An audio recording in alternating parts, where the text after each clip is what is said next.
ನನಗೆ ಇವತ್ತೊಂದು ಮೋಸ ಆಗೋಯ್ತು. ಏನಪ್ಪ ಅಂತಂದರೆ, ನನ್ನ ಗಾಡಿ ಲೋಡ್ ಐತೆ ಅಂತೇಳಿ ನಮ್ಮ ಆಫೀಸಲ್ಲಿ ಒಳಗಡೆ ಹಾಕ್ಸಿದ್ರು.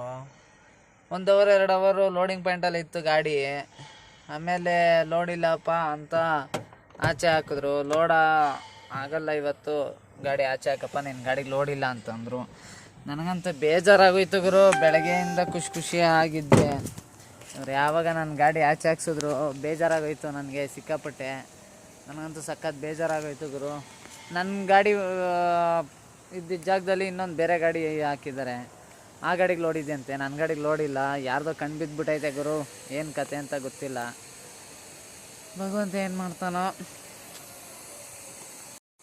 ನೋಡಿ. ನಾನು ಹಾಕಿದ ಜಾಗದಲ್ಲಿ ಆ ಗಾಡಿ ಹಾಕೋರೆ, ಆ ಗಾಡಿ ಲೋಡು. ನನ್ನ ಗಾಡಿ ವಾಪಸ್ ಮಾಮೂಲಿ ಪಾರ್ಕಿಂಗ್ ಜಾಗಕ್ಕೆ ಹಾಕಿದೆ ತಗೊಬಂದು. ನನಗಂತೂ ಇವತ್ತು ಸಖತ್ತು ಬೇಜಾರಾಗ್ತೈತೆ ಗುರು. ಮನ್ಸಿಗೆ ನೋವಾಗೋಯ್ತು. ಏನೂ ಮಾಡೋಕ್ಕಾಗಲ್ಲ, ಎಲ್ಲ ಇದ್ದಿದ್ದೆ ಹಣೆ ಬರ. ಆಮೇಲೆ ನಮ್ಮ ಲೋಡಿಂಗ್ ಸೂಪರ್ವೈಸರ್ ಬಂದು, ಯಾಕಪ್ಪ ಬೇಜಾರಾಗ್ತೀಯಾ, ಹಾಕು ಸಂಜೆಗೆ ಅಂತಂದರು. ನಾಳೆ ಬೆಳಗ್ಗೆ ಹೋಗುವಂತೆ ಅಂತಂದರು. ನನಗಂತೂ ಬೇಜಾರಾಗೋಯ್ತು ಗುರು. ಲೋಡ್ಗಳಿಲ್ಲ, ಏನಿಲ್ಲ. ಆಯ್ತು ಪೂಜೆ ಕಳಿಬೇಕು ಅನ್ನಿಸ್ತದೆ. ಏನು ಮಾಡೋಣ, ಅಲ್ಲಿವರೆಗಾನ ಕಾಸು ಬೇಕಲ್ಲ, ಕಾಸು ಜೀವನ ಮಾಡೋಕ್ಕೆ. ತುಂಬ ಬೇಜಾರಾಗೈತೆ ಗುರು.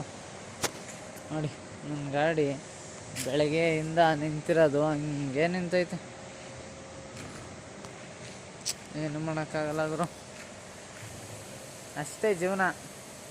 ನನ್ನಂತೂ ಸಖತ್ ಬೇಜಾರಾಗೋಯ್ತು ಗುರು ಇವತ್ತು. ಬೆಳಗ್ಗೆ ಎಷ್ಟು ಖುಷಿಯಿಂದ ಇದ್ದೆ, ಇವಾಗ ಅಷ್ಟೇ ಬೇಜಾರಾಗೋಯ್ತು. ಏನು ಮಾಡೋಕ್ಕಾಗಲ್ಲ. ನೋಡೋಣ, ನಾಳೆ ವಿಡಿಯೋದಲ್ಲಿ ಸಿಗೋಣ. ಲೋಡ್ ಎಲ್ಲಿಗೆ ಅಂತ ಹೇಳ್ತೀನಿ. ಇವತ್ತು ಸಂಜೆನಾದ್ರು ಲೋಡ್ ಮಾಡ್ತೀನಿ ಅಂತ ಹೇಳೋರು.